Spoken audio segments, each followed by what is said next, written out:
प्रधानमंत्री बस नहीं थे, उसमें बहुत सारे एमपी भी थे, एनडीए का अलायंस भी था उसके साथ में, राज्यसभा में भी थे सारे लोग। इन सारे लोगों की कहीं न कहीं पर पूरे देश में एक तमाचा था।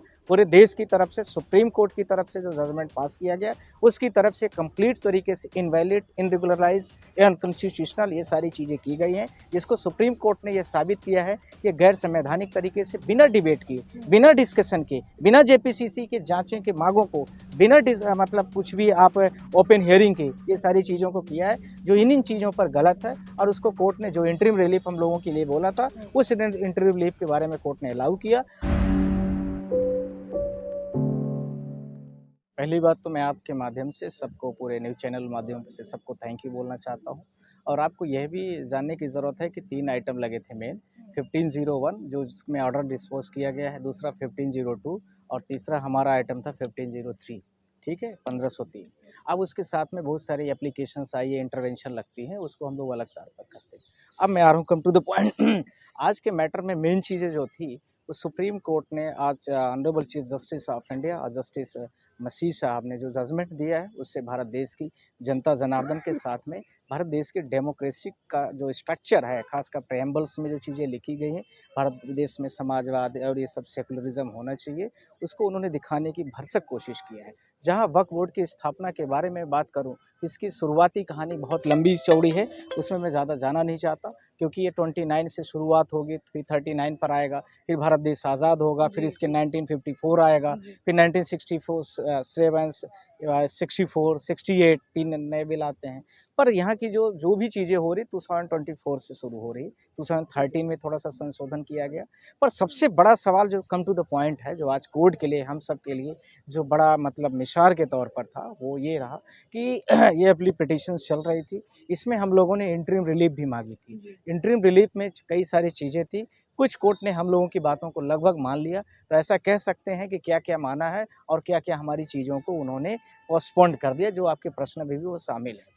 पहली बात, उन्होंने सुप्रीम कोर्ट ने, जो आप सबको पता होगा कि जो कोई भी वक्फ बोर्ड का मेंबर बनेगा, उसके लिए क्या क्राइटेरिया और मिनिमम 5 साल की जो एलिजिबिलिटी थी, सुप्रीम कोर्ट ने उसको कंप्लीट तरीके से इनवैलिड और वो कंप्लीट लॉ का वायलेशन बताया है। और उन्होंने स्पष्ट तरीके से कमेंट में भी बोला इस चीज़ को। उन्होंने यह बोला कि कोई भी, जैसे हम लोगों की जो दलीलें थी, उसमें यह थी कि कोई भी व्यक्ति हो और किसी भी कस्टम से है, रिलीजन से, जैसे मान लीजिए मैं हिंदू रिलीजन से हूँ, तो हिंदू रिलीजन्स का होने का मतलब यह है कि मैं हिंदू किसी धर्म विशेष से जुड़ना चाहता हूँ, तो उसके लिए क्या क्राइटेरिया है? क्या मैं बड़ी-बड़ी शेविंग रख लूँ, फिर बड़े-बड़े बाल रख लूँ, फिर पीला कपड़ा पहन लूँ, फिर पूरे गले में माला पहन लूँ? ये तो मुझे नहीं लगता है कि ये कहीं तरीके से मोरल चीज़ें होंगी। तो सुप्रीम कोर्ट में हम लोगों की दलीलें थी कि इस्लामिक में कोई भी व्यक्ति यदि 5 साल में वक्फ बोर्ड के सदस्य की मेंबरशिप प्राप्त करने के लिए क्राइटेरिया क्या होंगी? उस क्राइटेरिया के बारे में कुछ भी नहीं था। क्या उसको बड़ी दाढ़ी बना लेना चाहिए? क्या वो 4-5 बार का नमाज़ अदा करना चाहिए? क्या उसको मक्का मदीना जाना चाहिए? क्या उसकी क्राइटेरिया है? और इसको डिसाइड कौन करेगा? तो डिसाइड करने का जो पावर था, अभी जो स्टेट गवर्नमेंट या सेंट्रल गवर्नमेंट है, उसके पास पावर था। तो इसको कंप्लीट सुप्रीम कोर्ट ने इस पे बैन कर दिया, बोला कि ये गैर संवैधानिक है। पॉइंट नंबर 1 था। अब आ रहा हूँ पॉइंट नंबर 2 पर। सुप्रीम कोर्ट ने यह भी बोला कि जो स्टेट में, जो हम लोग आप लोग भी जानते हैं, स्टेट और सेंट्रल 2 तरह की कमेटियाँ थी। स्टेट कमेटी, इसमें स्टेट्स के लोग होते थे, और सेंट्रल कमेटी में सेंट्रल गवर्नमेंट के। उसमें अभी जो मिनिमम क्राइटेरिया इस्लामिक थी, वो मिनिमम माइनॉरिटी में कर दी गई थी। अर्थात जो मेजॉरिटी ग्रुप का वक्फ बोर्ड जो मुसलमानों को लेकर के है, अभी दिल्ली सल्तनत से आप इस्टेब्लिशमेंट इसका शुरू करेंगे, तो आप देखेंगे कि फिरोज शाह तुगलक होते हुए भारत देश के आधुनिक भारत तक में इसका प्रवेश है। इसका इस्टेब्लिशमेंट ही इसके लिए किया गया था कि कोई भी सोसाइटी से वेलफेयर के लिए काम करेगी। जैसे हिंदुओं में भी होता है, ऐसे इस्लामिक में भी होता है। तो इसमें जब ये सारी चीज़ें इस्लामिक को लेकर के थी, यदि आप लोगों ने थोड़ी भी हिस्ट्री पढ़ी होगी, तो उसमें फिरोज शाह तुगलक एक व्यक्ति रहता है। उसने जो है इसका वक़्त की स्थापना करता है, वो मेडिकल को लेकर के करता है, और गरीब विधवा बच्चियों को शादी विवाह के लिए करता है, ये सारी चीज़ें होती हैं। तो ये सारी चीज़ों को जब इसका सोसाइटी के वेलफेयर के लिए ही काम किया गया है, तो सवाल यह उठता है कि इनको माइनर क्यों किया गया, जब मुस्लिम कम्युनिटीज़ के लिए ही बनाया गया था। तो इनको कम किया गया। अब इनमें कौन मेंबर्स बनेंगे? मेंबर बनाने का भी काम सारे के सारे सेंट्रल गवर्नमेंट ने अपने लोगों के पास रख लिया। माइनॉरिटीज़ में मुस्लिम को, अर्थात मुस्लिम के ही लिए बना जो वक्फ बोर्ड है, उसमें मुस्लिम लोगों की संख्या को घटा दी गई। मेजॉरिटी में जो डिसीजन लेने का पावर होगा, वो जिन लोगों को अपॉइंट किया जाएगा, उन लोगों के पास था। तो सुप्रीम कोर्ट ने इस चीज़ को गैर संवैधानिक बताया। यह भी बोला कि ये देखिए, ये इस्लामिक के लिए है। और हम लोगों ने जो उदाहरण पेश किया था, उसको मैं दोबारा भी पेश कर रहा हूँ दलीलों के समय पर भी। यदि मैं मान लीजिए हिंदू रिलीजन से बिलोंग करता हूँ या मैं ब्राह्मी फैमिली से हूँ, तो कोई भी कस्टम हमारा है, तो उसमें रीति रिवाज जो होंगे, उस रीति रिवाज में हिंदू धर्म से संबंधित ही व्यक्ति को हम लोग एंट्री मानते हैं। तो ऐसे उनमें भी होना चाहिए, उसमें क्या बुराई है? यदि वक्फ में उनके लोग हैं तो उसमें बुराई कुछ नहीं है, और उनको भी पूरी तरीके से स्वायत्तता तरीके से, स्वतंत्र तरीके से काम अपने धर्म और पूजा की अर्चना करना चाहिए। वो आर्टिकल 24 से लेकर 28 में लिखा भी है फ्री प्रैक्टिस करने के लिए रिलीजन्स को। तो ये सारी चीज़ों को कंप्लीट तरीके से कोर्ट ने इनवैलिड बताया, और इसमें लिमिट भी डिफाइन कर दी कि जो 12 सदस्य की टीम होती है, उसमें 3 से ज़्यादा अब आप नहीं रख सकते हैं। अर्थात इसका मतलब हो गया कि जो सेंट्रल गवर्नमेंट अपॉइंट करती, जिसका इंटेंशन सुप्रीम कोर्ट ने खुल के बोला भी है कि आपके इंटेंशन से मुझे यह पता चल रहा है कि आप इसको माइनॉरिटी में क्यों किए हैं। अर्थात इसको मेजॉरिटी में करने का मतलब ये है आपका कि आप कहीं न कहीं पर जो वक़्फ़ की प्रॉपर्टीज़ लगभग जो 40 लाख करोड़ हेक्टेयर के आसपास में है, 40 लाख हेक्टेयर के आसपास में, उस सारी प्रॉपर्टी जो पॉश एरियाज़ में, जैसे दिल्ली हो गई, मुंबई हो गई, या और छोटे बड़े शहर हो सकते हैं, उन पर आपकी नज़रें हैं। और वो लोग जो मेंबर्स जिनको आप बनाना चाहते थे, इसमें मेंबर्स आप डालना चाहते थे, उनके द्वारा उस ज़मीनों पर आप उसमें कब्ज़ा लेते, और वो डीएम के माध्यम से आपका कब्जा आता। तो सवाल उठता है कि डीएम के पास भी लिबर्टी थी। तो क्वेश्चन नंबर हमारा जो तीसरा, पॉइंट नंबर 3, तो फिर डीएम की जो बात है, तो डीएम के पावर अर्थात कलेक्टर के पावर को भी कंट्रोल कर दिया गया है। कलेक्टर ही ज़मीन का, जो भारत देश की जो संहिता है, उस संहिता में सबसे ज़्यादा जो एक्जीक्यूशन और लैंड का एक्वायर का एक्विजिशन का पावर है, वो सारा का सारा कलेक्टर के हाथ में होता है, थ्रू एसडीएम और तहसीलदार। आप सारे लोग इतना जानते हैं। तो कलेक्टर के पावर को कैसे कंट्रोल कर दिया जाए, तो सुप्रीम कोर्ट ने यह बोला कि जो थर्ड पार्टी का इंटरवेनेंस था, अर्थात यदि मान लीजिए जामा मस्जिद है, मेरा मान लीजिए मध्य प्रदेश रीवा घर है, मैं कोई इंटरेस्ट दिखा दूँ कि मेरे पिताजी ने आज से 100 साल पहले जामा मस्जिद की प्रॉपर्टी जो वक़्फ़ की है, उसमें 200 रुपए दिए थे, इसलिए मेरा उसमें हिस्सेदारी बनती है। तो हमें तुरंत ही कोर्ट इंटरवीन करके हमें पार्टी बना लेगी। कोर्ट ने बोला कि यह बिल्कुल ही गलत है और अन्याय है, इसलिए कलेक्टर के पावर को ही उन्होंने पूरी तरीके से लिमिटेड कर दिया। और जो इस तरीके से लिमिटेशन वाली बात थी, जो कभी भी आदमी आजीवन में कभी भी घटना जोड़ करके अपने आप को उसमें प्रेजेंट कर लेता था, वो सारी चीज़ों को खत्म कर दिया। ये पॉइंट नंबर 3 था। अर्थात कलेक्टर के पावर को सीमित कर दिया गया और उस पर रोक भी लगा दी गई। नेक्स्ट पॉइंट, पॉइंट नंबर 4, इसके साथ में सुप्रीम कोर्ट ने आज यह भी स्पष्ट कर दिया है कि भारत देश में जिस प्रकार से ये व्यवस्थाएं आप लोग चला रहे हैं, और कोई भी कॉन्स्टिट्यूशनल व्यक्ति कोई भी चाहता है 2025 के पहले वाले, तो वो सारी चीज़ें जितनी भी हैं 2025 के पहले के जितने भी होंगे, एज पर लॉ जैसे चल रही थी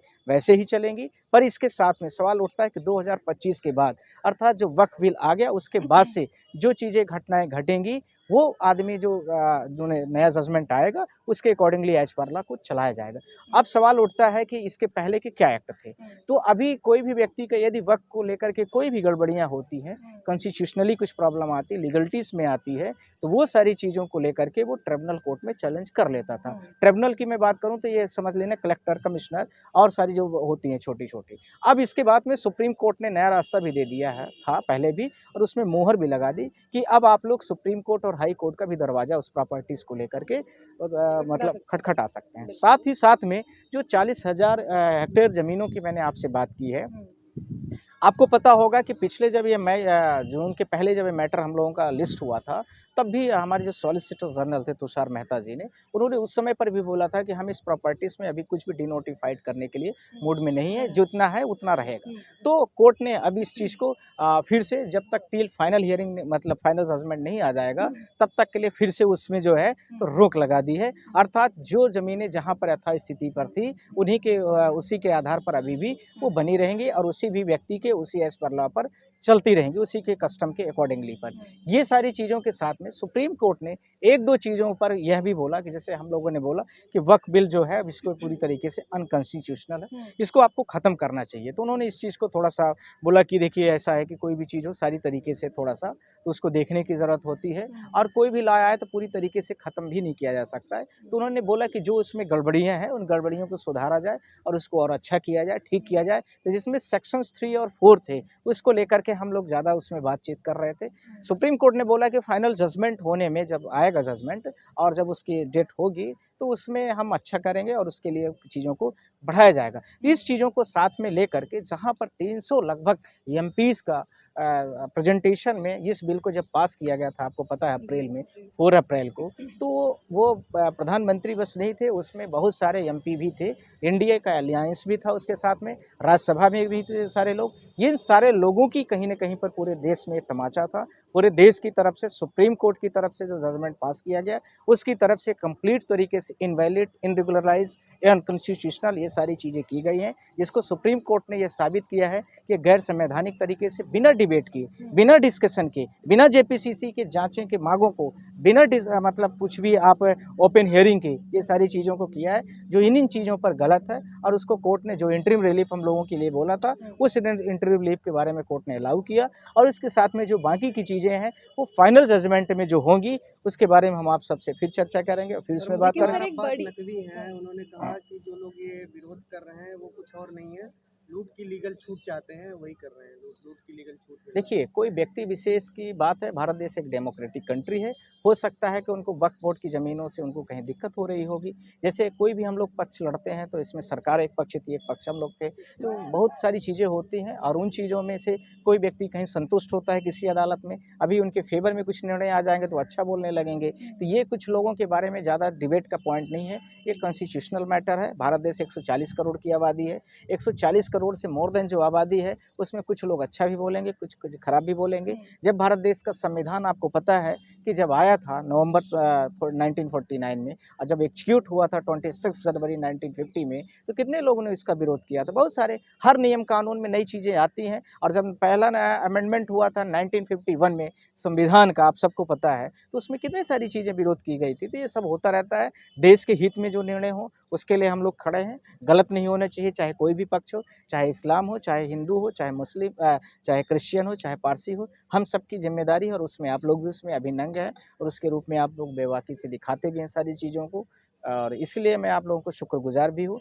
अब आप लोगों के कुछ प्रश्न हैं तो आप लोग हमसे पूछ सकते हैं। लेकिन सर, जो सबसे अहम मांग थी वक्फ बाय यूजर की, वो उस मांग पर सुप्रीम कोर्ट ने फिलहाल कुछ नहीं कहा है। हाँ, आपकी बात ये बिल्कुल ठीक है। हम लोगों को अभी आशा की रोशनी लगी है कि फाइनल जजमेंट जो आएगा तो ऐसे होना चाहिए और वक्फ बाय यूज़र ही पहले से प्रॉपर्टीज़ थी भी। तो सुप्रीम कोर्ट शायद इस समय कुछ सोच विचार कर रही होगी, पर अभी इंटरिम प्रोटेक्शंस कुछ चीज़ों को लेकर के दी गई है।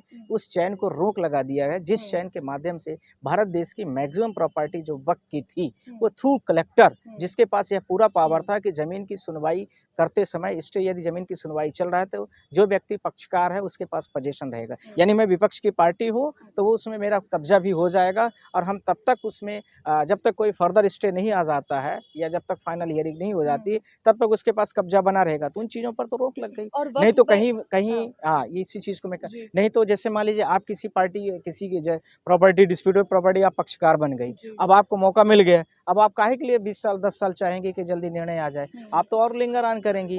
साथ ही साथ में इसी के माध्यम से जब कलेक्टर के पास ये प्रॉपर्टी आ जाती तो जो आज भारत देश की आम व्यवस्था बन चुकी है, हर गरीबों की ज़मीनों को लेकर के, हर विभिन्न सरकारी संपत्तियों को जो निजीकरण 2 4 10 पूंजीपति हैं उनको देने के, तो उसपे भी कहीं न कहीं पर रोक लग गई या उनका ऐसा कह सकते हैं ग्रहण लग गया। साथ ही साथ में तीसरी एक इससे भी ज़्यादा जो महत्वपूर्ण चीज़ है, जो गरीबों के बीच की प्रॉपर्टी, ऐसा नहीं है कि मैंने आपको 40,000 एकड़ हेक्टेयर बोला 40 लाख, तो ये इसका मतलब कि एक जगह ये पूरे दिल्ली में, कहीं पर आधा एकड़ है तो कहीं आधा डिसमिल होगी, तो कहीं कहीं कुछ होगी, कहीं ज़्यादा है कहीं कम है। ऐसा थोड़ी ना कि इकट्ठा एक प्रॉपर्टी है जाके आपको कब्जा कर लेना है। तो यह भी देखने की उसमें गरीब कोई रह रहा है, कोई विधवा रह रही है, किसी के पास बच्चे नहीं है वो रह रहे हैं, तो इन सब चीज़ों को सोचने की ज़रूरत है, जो भारत देश के सुप्रीम कोर्ट ने सोचा है, इसीलिए उस पर रोक भी लगाया है। जी। लेकिन सर, जिस तरीके से इसको एक बड़ी जीत के तौर पे दर्ज किया जा रहा है, तो अगर आप बात कर रहे हैं कि वक्फ काउंसिल्स या वक्फ बोर्ड में जो 11 सदस्यों की टीम होगी, उसमें जो 3 लोगों का फैसला उन्होंने दिया है, वो फैसला नहीं बल्कि उन्होंने एक सजेशन के तौर पे दिया है केंद्र को कि आप इसको एज ए सजेशन कि आप कर सकते हैं, आपको करना चाहिए। नहीं करेंगे तो उसको रोक दिया जाएगा। हम लोग तो खड़े हैं ना कि अच्छा, अब आपकी तो बात आगे ही नहीं उसकी मान लड़ाई, करेक्ट हाँ, होगी, उसमें क्या है। हाँ, कुछ चीज़ें ऐसी होती हैं कि कोर्ट ने उस चीज़ को रिलाय तो किया जी, कि मेजॉरिटी में मुस्लिम कम्युनिटीज़ को न रख करके आपने नॉन मुस्लिम को रखा है। जी, इसका क्या इंटेंशन? बड़ी सिंपल सी बात है, इंटेंशन आपका क्लियर है। हाँ। तो इससे से कोर्ट ने सजेशन के तौर पर दिया है कि 3 मैक्सिमम होना चाहिए, हाँ। और ज़्यादा से ज़्यादा यदि ओवर हुआ तो 4 कर दिया हाँ। है, पर उससे ज़्यादा आप कर नहीं सकते हो, तो सुप्रीम कोर्ट की बात को तो कंसीडर करना पड़ेगा। ओके। मुझे लगता है हुँ। कि ये सारी चीज़ों की लड़ाई में आज मैंने जो देखा है सुप्रीम कोर्ट में, अब हमें बोलना नहीं चाहिए, हम सारे लोग लॉयर्स हैं, हमारे तो सॉलिसिटर जनरल साहब हों और पंडित रविशंकर जी भी आए थे, मैंने उनसे बोला भी कि आज भैया आप बिहार छोड़ के यहाँ कैसे आ गए, तो वो हंस भी रहे थे, बोले यार तुम लोग हमें परेशान करते रहते, बुलाते रहते हो। सवाल ये है कि उसके बाद जैसे जजमेंट आए हैं, उसके बाद सबके चेहरे की रौनक उतर गई है। यह भी सवाल नहीं, मुझे लगा, ऐसा लगा कि भारत देश में सारे लोग शायद वो चील की तरह वो नहीं होता है कि नज़र गड़ाए रहते हैं कि अब ये वाला नियम आ जाएगा तो हम यहाँ पर अपना कब्जा जमा लेंगे, हमारे लोग जमा लेंगे, हमारे अनुयायी जमा लेंगे, हमारे फॉलोअर्स जमा लेंगे, या सरकार के जो चहेते होंगे वो जमा लेंगे। तो वो सारी चीज़ों पर कहीं न कहीं पर रोक लग गई, और मुझे लगता है कि supreme court of final judgement में भी इस चीज़ को रखेगा, क्योंकि अनकॉन्स्टिट्यूशनल है, गैर कानूनी है। उस सब चीज़ों को लेकर के हम लोग तटस्थ तरीके से लड़ेंगे और खड़े हैं उसके मोदी लिए। सरकार चेंज नहीं कर सकती कानून ला करके नया फिर से? नहीं करेंगे तो सुप्रीम कोर्ट के पास बहुत सारे पावर होते हैं।